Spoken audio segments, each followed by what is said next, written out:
Hello everyone and welcome to the first show of 2021. It's almost February, so you know it's gonna be a year filled with content.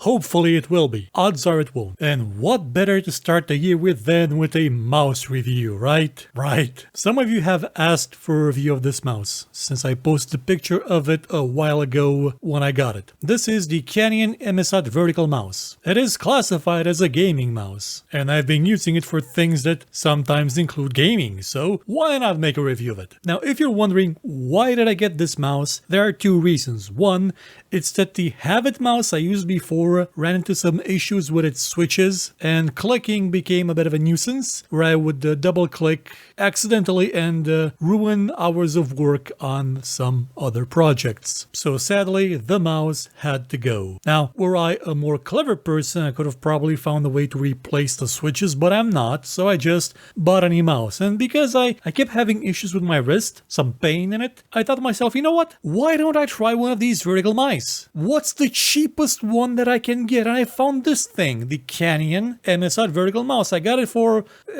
in our currency, in the Eastern Europe of Romanianistan, it is 85 RON, which is 20 bucks, give or take. You could probably find it for 15 bucks out there somewhere, and I thought I'd give it a go. If it sucks, then well, I can just probably get a different mouse at one point, since this one costs not a hell of a lot. It's probably the cheapest mouse I've reviewed so far, other than that, what was the Veloci something mouse from 4 years ago. And after 7 months of using it, well, here's what I have to say about it. First and foremost, are vertical mice good for gaming? Surprisingly, I think so. You adapt to the verticalness of it a lot quicker than I thought you would. There comes a point, like 2 or 3 weeks after you get it, when you no longer think about it. It's just an extension of your arm. Clicking isn't an issue. Well, in theory, on a better made mouse, it would never be an issue. On this one, there are a few things I'm going to get into. And has it made any sort of improvements to the way I hold my hand on the desk? Well,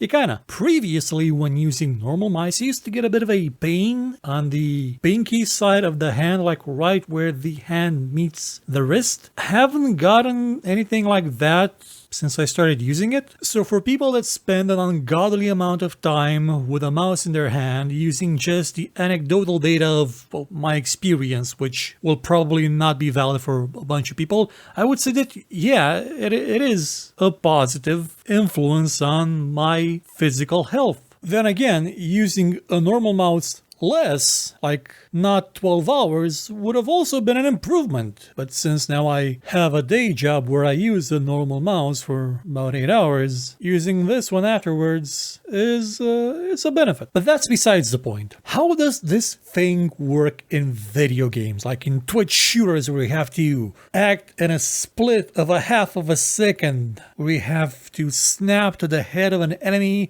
so fast that the shadow of your movement is actually slower than your actual movement?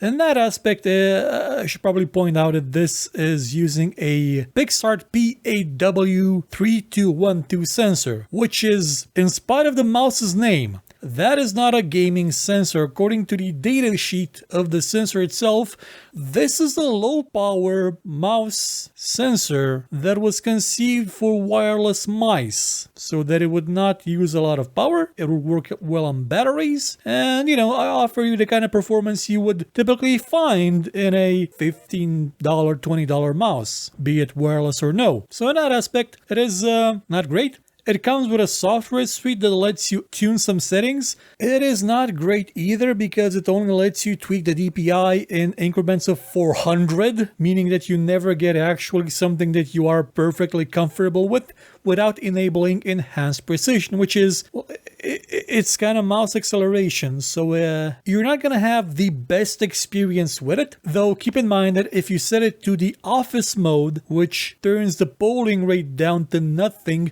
you will be unable, and I mean it, you'll be unable to play a competitive first-person shooter game. I did that by mistake for a couple of weeks, and I was just hot garbage in Rainbow Six Siege. I thought the mouse broke, and then I noticed that, oh yeah, I was in office mode. In the gaming mode, it's okay. I need to preface this every time. I am not great at first-person shooters, at competitive shooters, at things that need precision and speed. I wasn't good at them before, the whole quadriplegic thing, and I'm not really much better after it. But for a layman, for a casual scum like me, though I have to say that based on raw data alone, according to Rainbow Six Siege, I am in the top 5% deadliest players in the game, mostly because I've been playing it since the beta. So for people like me, it's fine. There is nothing that the mouse does which detracts from my performance in the game that other things I do don't already detract much, much, much more from my odds of success. So the sensor is, well, not a gaming sensor. Again, it's not a gaming sensor. It's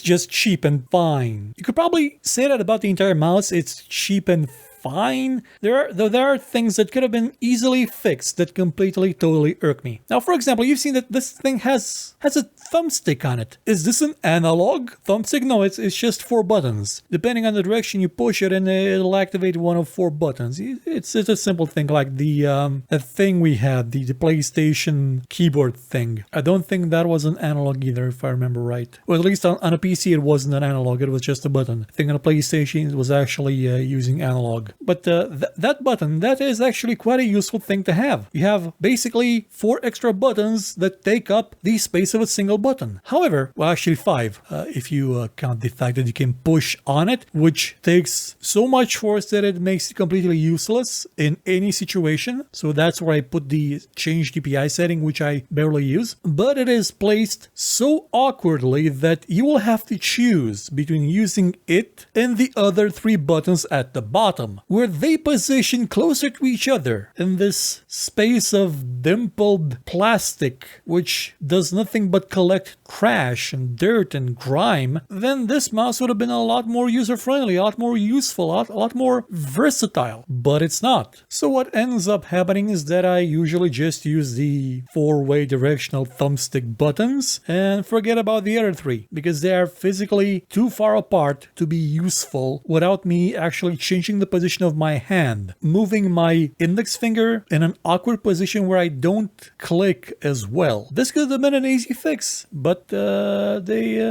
didn't do it. I guess it's made for people with even bigger hands than mine, which, hey, it's at least there's a market for people like that, I guess. As for the main buttons, they're fine for the most part. I would have to say that it would probably been a bit better if they added a 3rd button, because your ring finger will rest on a surface that would be quite useful to have a button there. Also, the scroll wheel, it's not one of those infinite spin ones like on the Mad Cat. They sent us the mouse and then went bankrupt RadX thing. It's a standard wheel, but pressing the middle click through the wheel is going to take you a couple of tries to get it right, because you do not press it. You flick it up. Until I figured that one out, I was just incapable of properly middle clicking. It's still not great. It requires a bit more force than most other middle click scroll wheels do. And also because you have to tilt it up, it means that there is no scroll tilt. You can't tilt the wheel, which is a function I had grown accustomed to in editing while using the old mouse. It was a neat feature, and even for just navigating things through Windows. Now I have to use Shift and the mouse wheel, which is not something every software understands. For example, DaVinci Resolve does not recognize Shift Scroll as, oh yeah, you want to move side to side. It doesn't, but it recognized the tilt wheel. So it was a bit deficient in terms of productivity. But other than that, it's been okay. It also has lights, a lot of lights on it. This rainbow effect on the bottom, and you can get it to do pretty much, well, not anything, but a lot of stuff. It can run around itself. It can display rainbows, static colors, sparkles. It can do a lot of things. It's nice. It's pretty. It'll glow. It's cute. Like all RGB, it's completely pointless, but hey, it's there. It's shiny. It makes you kind of feel that the mouse has more value than it does, which it doesn't. It's just a cheap mouse that is distinct only because of the two main features it has. The fact that it is vertical, which is actually a nice thing,